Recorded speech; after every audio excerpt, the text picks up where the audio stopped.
And we're back. This is Hook and Ladder. This is championship week.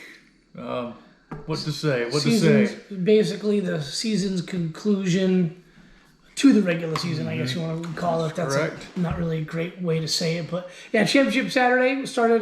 Championship weekend really started Friday night. That's right. Oregon games. Oregon, Washington. Oregon was 11-point favorite, and I thought Oregon was going to take this game. Watching the first one, I thought Oregon had it and gave it away. This one went a little different. That's right. Oregon's defense had a lot of problems in the first half stopping Washington. Oregon's first possession, Bo Nix just looked like a deer in headlights. 3 passes, not even close to the wide receivers. And right then I was like, uh-oh. Yeah. Because we've seen Bo Nix at Auburn for 3 years. That's what looked like an Auburn Bo Nix. That's right. There was many times in that game he was running around in the backfield, just heaving it up. Looked like his sophomore year at Auburn. Throwing up a prayer. Didn't look good at all. Got things going. Probably like third drive of the game, really started getting things going. Ended up having a decent day passing. But second half, I think it was 27-24 and Penix, Washington leading. Sometime like mid-third quarter, Penix throws an interception. Oregon gets the ball in good field position, looking to march down the field and maybe score a touchdown, take the lead. First play, Bo Nix rolls out and throws a really bad interception. I mean... Can't make that throw. No, you hope... My hope was he was just throwing it out of bounds and didn't get enough on it, but it looked like he was trying to squeeze it into a guy that was already out of bounds. Just really bad play. Washington took over. I think they scored a field goal out of that. Oregon had no real answer. No.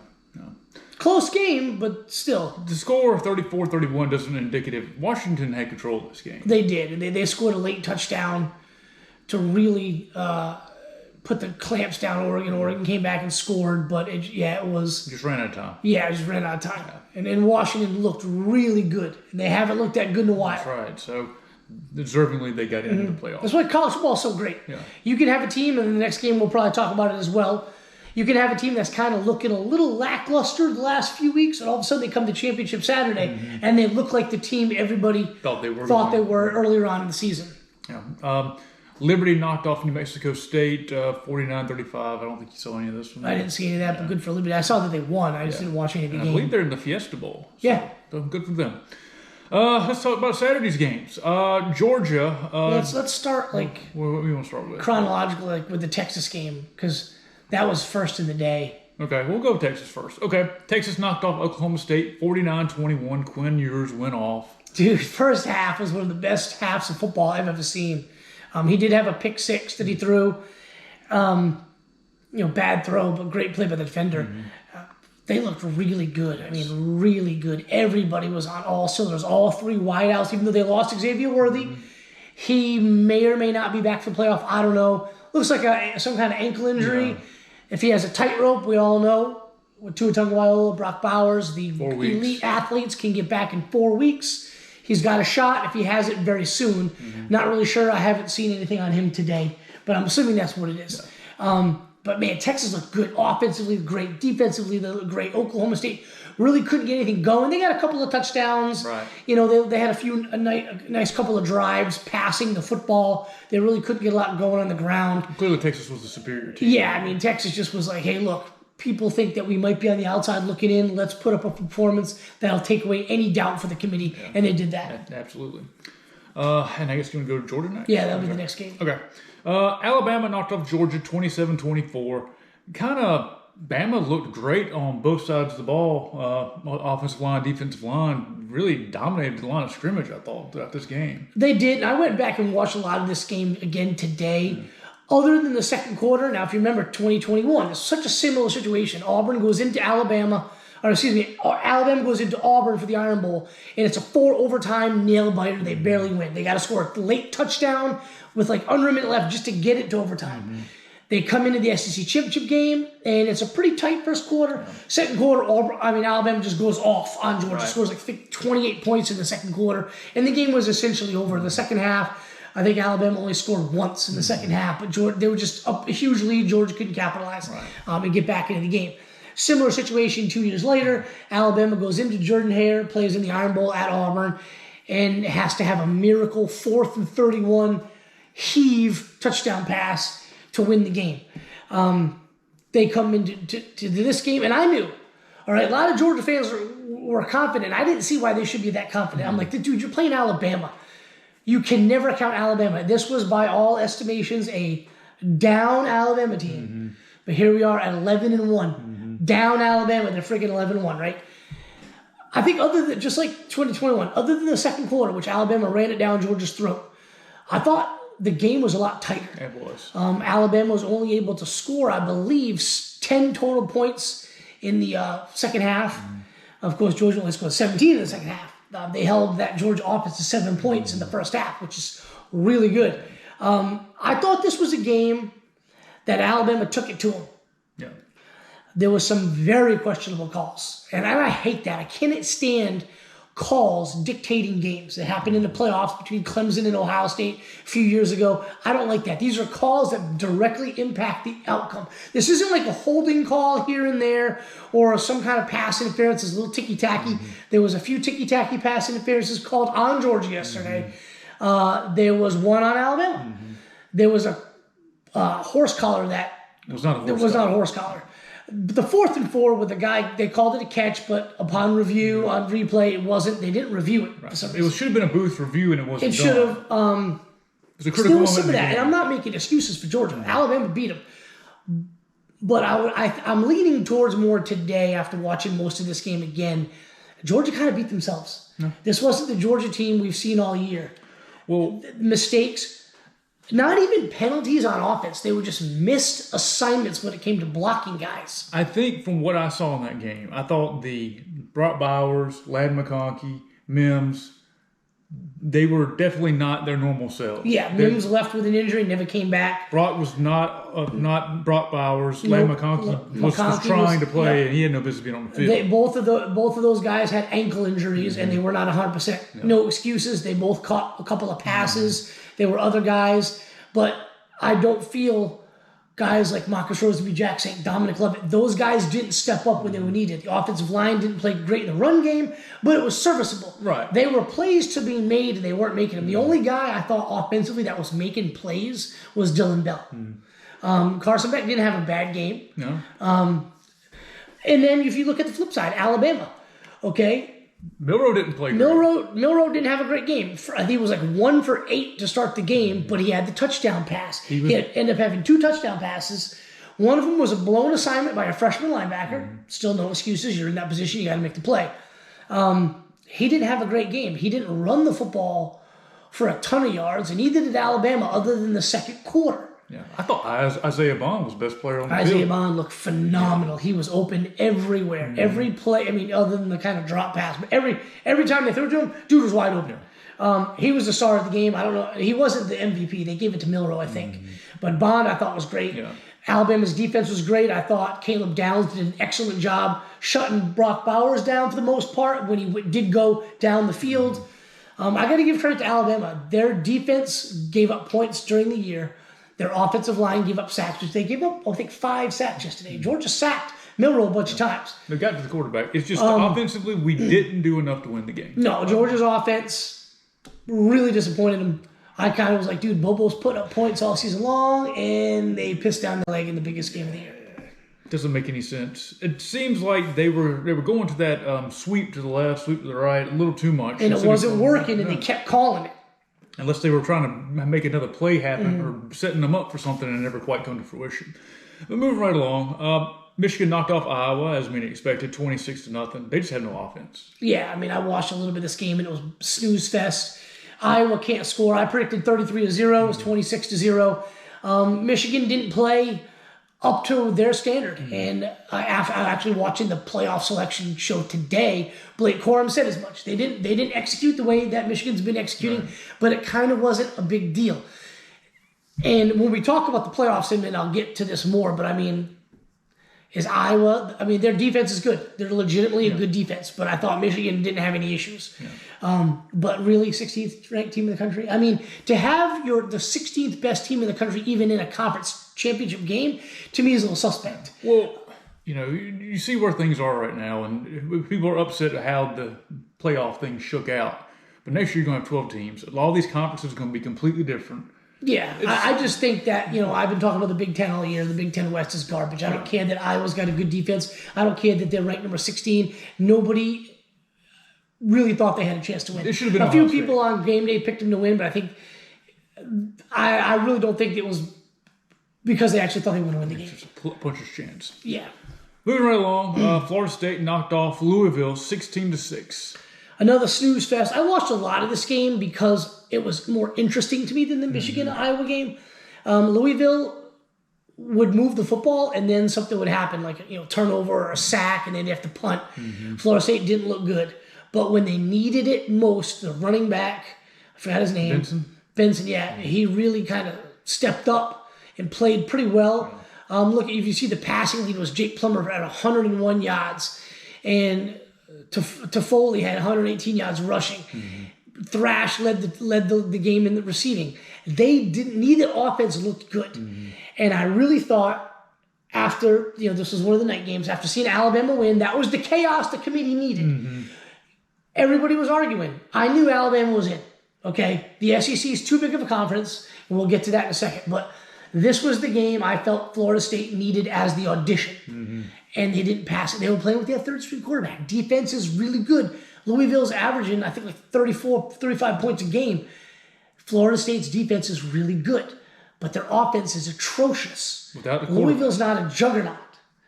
And then that cost them. Yeah. And it's not their fault. Poor dude goes down. And you see that tweet? Wish he would have broke his leg earlier in the season. Dude, that's sad because he knows, the whole team knows they should be in the playoffs. We'll talk about that in a minute. Yeah, and Danny Cannell went off about all this here. As he should have, right? So he's a Florida State guy. It's good to see those guys taking up for their program. McElroy was all over Alabama yesterday, picking him to beat Georgia, and he was kind of right of how he said they would do it. Kind of, not fully, but I think some of these guys take a lot of crap from the fan base if they don't pull for their alma mater. That's why I like guys like Joey Galloway. You don't even really know that dude even went to Ohio State half the time. I like that non-bias. You can pick your alma mater to win, but you're not Trent, or I guess it's see-through when you kind of go on and on and on about them on the telecast of why they're going to win. It turns into a 5-minute infomercial. Right. Well, you're going to move to the playoff. Yeah, the other games, congratulations to the conference winners. We're kind of going to talk about the major. This is it. That's not something I like to do all the time, but hey, it's the championship weekend, and we're going to the meat and potatoes of the playoffs here. Yeah, we'll do a bowl preview here in a few weeks. First off, you got Michigan, Alabama playing in the Rose Bowl.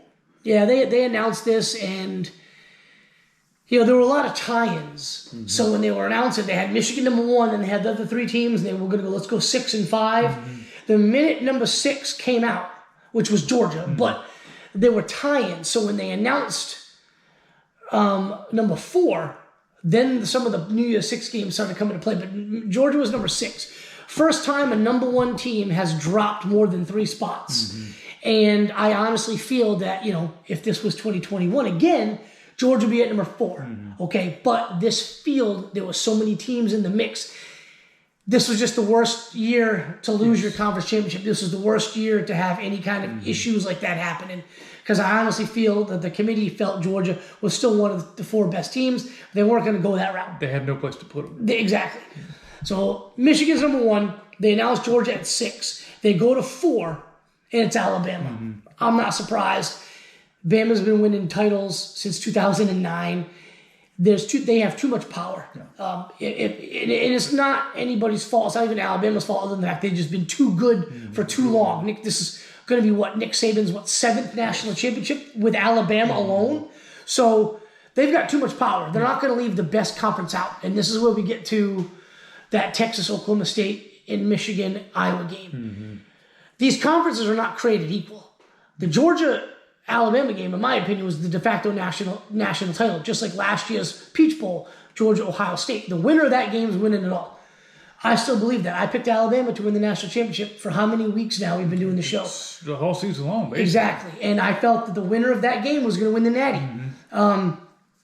Till they announced him at 4. What I think is interesting is when they showed the feed of Michigan, there was a lot of like, oh. They knew. They know. They knew. They're like, we might be fucked. Yeah. Well, they're on the inside track, and if had Florida State, they can walk into the national title game. Now, they got a game. They got to be on their P's and Q's. They've got to play the team that's been getting things sorted out all year long and is hot at the right time. And they're, I don't know about McClellan. Everybody else is healthy. I don't think they got any injuries. I don't think so, because they played like gangbusters. Yep, and if McClellan didn't play yesterday, if he's going to play in this game, which I think he's going to the playoffs, he's got plenty of time to get right. A whole month to get right. Well, we'll see how that transpires, but there's a lot of people upset about Alabama. It's in the Rose Bowl. But they're one of the top 4 best teams. Oh, yeah, most definitely. Clearly. Texas and Washington will play at the Sugar Bowl. Was it New Year's night? Just that Monday. New Year's Day. That Monday. I think the committee got it right, the 4 teams. I think the seeding is right. You can't put Alabama ahead of Texas because Texas beat them. So you gotta. Now we saw Georgia. First ever time a number 1 team dropped more than 3 spots. This is the first 2 times that a team outside the top 6 gets in. Alabama was at 8, Texas was at 7. They both got in. Ohio State kind of, I don't know where they even fell to. I think they were ranked final at 7 or 8 maybe. Yeah. But Texas jumped 3 spots, or actually, 3 spots, 2, 3. 4 spots, my bad. And Alabama jumped 4 spots. I think the committee had it set up to where if Georgia lost, Texas would get in. And I think, that Alabama would get in, but I think they had it set up to where, if Florida State, something happened to them, then it would have been easy to get rid of them. Yeah. The minute they won that game, it kind of made it a lot more difficult for them to do when they mentioned the 4 best teams, you kind of knew. Like, a lot of people are bitching and moaning, but and I don't think people watch the playoff selection show on Tuesday nights. They're telling you what they're doing, and you can see how they're setting it up. We're setting things up with the 4 best teams because unless something crazy happens, we plan on keeping Florida State out of the playoffs. So they're out scathing letters to the committee from the athletic director, the head coach, and the conference commissioner. What's it going to do? It's going to do nothing. There's talks about them sitting out the bowl game and boycotting it. That's never going to happen. There's too much money the school gets from the friggin' Orange Bowl. Well, they're playing in the Orange Bowl. They're playing against Georgia in the Orange Bowl. You know what they need to do? Beat Georgia, erect a banner saying national champion. Which I think they will. They're going to have a chip on their shoulder for being left out. Okay, just like TCU did a couple years ago and bolt raced Ole Miss. Yeah. Half of Georgia's folks are not going to be playing. We already know that Brock Bowers isn't going to play. He's hurt again. He's going to. It doesn't, dude, go to the pros. Yeah. You're awesome. You don't need to prove anything. You're back-to-back national champion. But there's going to be a lot of opt-outs, a lot of guys that are NFL guys on that roster that are going to be getting ready for the NFL. There's going to be a lot of dudes on that roster that are going to transfer. So they're going to be playing a lot of freshmen and sophomores in that game. I don't see Georgia's defense having a problem with Florida State. We'll get to this probably next video. Right. But I just don't see how Georgia's going to score on them. It just depends on who the quarterback is. Yeah. But I think the committee got it right. I think these are the 4 best teams with a little bit of sprinkling in of most deserving. Just a little bit of sprinkling, like 90-10. You can't say that none of these teams deserve their conference. They're the conference champions. Florida State, of course, got screwed out of the deal. But 4 conference champions, 2 undefeateds, 2 one-loss teams, and the weakest conference and the most vulnerable team due to the quarterback situation. Again, not anybody's fault. It's not it's a team sport, not a one-man sport, but that's kind of where the chips fell. The committee told you that was what they were thinking about doing. If you pay attention and watch the shows, that's what they were going to do, and that's what they did. Yeah. Oregon had a chance to get in. Georgia had a chance to get in. They couldn't do it. It lined up perfectly. Had Georgia won, this would have still been the field. Yeah. Except Georgia would have been 1, Michigan 2, Texas 4, Washington 3. Right. That's what the field. Yeah. Florida State was out regardless. Yeah. Unless somebody else lost. There would have been 2 losses. Yes. So had Michigan some way somehow stumbled, or Texas stumbled against Oklahoma State. It's the way it goes sometimes. Yeah, I mean, look, a lot of these are great. Two of the games were.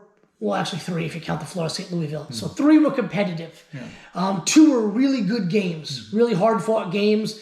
Georgia scored a late touchdown with a few minutes left to go on the game. They had a chance to get the ball back and win. Couldn't do it. Milroe made his best play of the game, a big scramble to basically ice it. And then Washington went down there and scored, and then kind of clamped down on defense to solidify their trip to the playoffs. Right. So 2 really, really good competitive games. The other 2 games, not so much, but these were the 4 best teams. I don't disagree with it at all. No. Well, congratulations to the 4 playoff teams, and you got some good games. Alabama, Michigan, Texas, Washington. Alabama was going to boat race Michigan. We'll see. I don't think Michigan's going to be able to score on them. I think it's going to be a Texas-Alabama national championship, and I don't know who's going to. I'm going to pick Alabama because I've been picking Alabama, but there are only 2 teams, in my opinion, that can beat either Texas or Alabama. There's the three best teams in the country: Alabama, Texas, and Georgia. Those are the 3 best teams in the country, and only 2 of them are in this. That's it. So that's it. We'll see you guys next week. See ya.